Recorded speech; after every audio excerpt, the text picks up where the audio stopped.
பேசுங்க ஆண்டவரே, நீங்கள் பேசணும், நாங்கள் அதை கேட்டு கீழ்ப்படியணும், வழி நடத்துங்க. இயேசுவின் நாமத்தில் பிதாவே, ஆமேன். பிதா, குமாரன், பரிசுத்தாவி நாமத்தினாலே ஆமேன். உங்களை நான் ஆசீர்வதிக்கிறேன். Today is 9th September 2024 is a Monday. Hallelujah. கர்த்தர் இந்த வாரத்தை உங்களுக்கு ஆசீர்வதித்து தருவாராக. இன்றைக்கான வசனம் அது எபிரேயர் 13ஆம் அதிகாரம் 15வது வசனம், Hebrew 13:15. And you're most welcome to the covenant of the day. Hallelujah. வசனத்தை பார்ப்போங்களா? ஆவியானவர் பேசுகிறதை பார்ப்போம். Therefore by him let us continually offer the sacrifice of praise to God. That is the fruit of our lips, giving thanks to his name. Hallelujah. ஆகையால் அவருடைய நாமத்தை துதிக்கும் உதடுகளில் கனியாகிய ஸ்தோத்திர பலியை அவர் மூலம் எப்பொழுதும் தேவனுக்கு செலுத்த கடவோம். ஹல்லேலூயா. துதிப்பதை பற்றி இங்கே ஆவியானவர் நமக்கு சொல்லுகிறார். துதிப்பது ஒரு பலியாக இங்கே சொல்லப்படுகிறது. Praising God is become one of the sacrifice. அப்படின்னா அவரை நாம் துதித்து பாடுகிற ஜனமாக இருக்க வேண்டும்.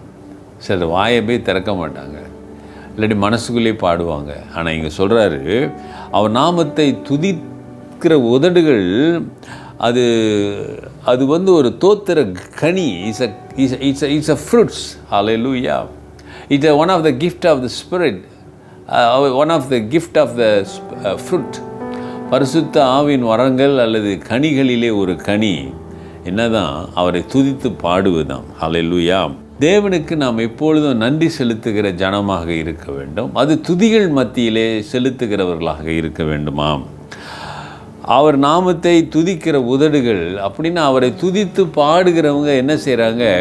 அவருக்கு கொடுக்கிற ஒரு பலியம். ஹல்லேலூயா.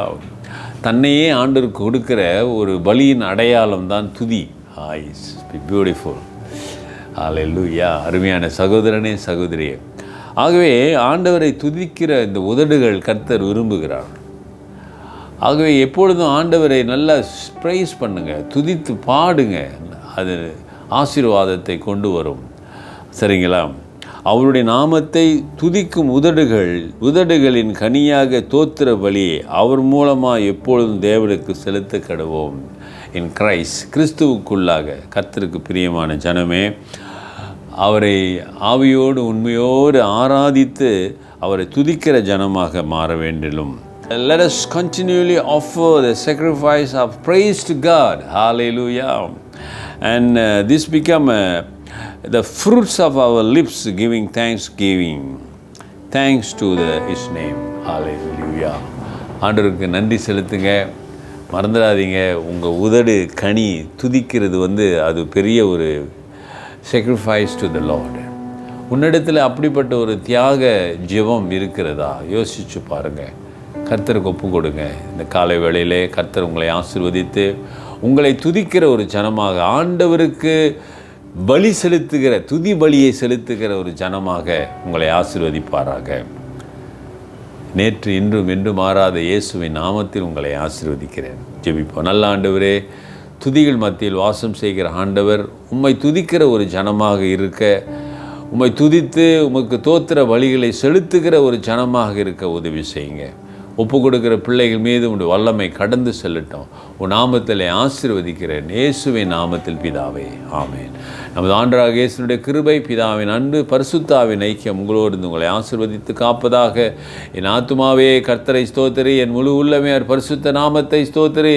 என் ஆத்துமாவே கர்த்தரை ஸ்தோத்திரி, அவர் செய்த சகல உபகாரங்களை மறவாதே. ஆமேன், ஆமேன். டியர் பிரதர், சிஸ்டர், சகோதரனே, சகோதரியே, கர்த்தர் உன் வாழ்க்கையிலே போதுமானவராக இருக்கிறாக. இந்த உதடுகளின் பலி ஆண்டவருக்கு தேவை. கொடு. கர்த்தர் உன்னை வெறுமையாய் விட மாட்டார். God bless you. Take care.